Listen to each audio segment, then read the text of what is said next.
होऊ शकता आता जस्ट बसमध्ये बसून अर्धा तास पण नाही झाला, खवयांची खवयगिरी सुरू झाली आहे बघा. इथे मी पण खाल्ले, 2 भेळ खाल्लेली. आजींच्या हातची भेळ मला प्रचंड आवडती. मी पण ते चाकली, आस्वाद घेतला. आता हे बघा कप केक. कोण आणले?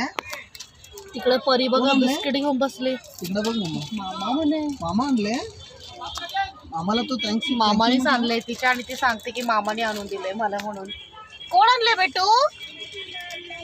मामा. माझा बच्चा. हे बघा कप केक मुलांसाठी आणलंय. आणि हे बघा, अहो बघा भूक लागली रे बाई. उठून पडलंय.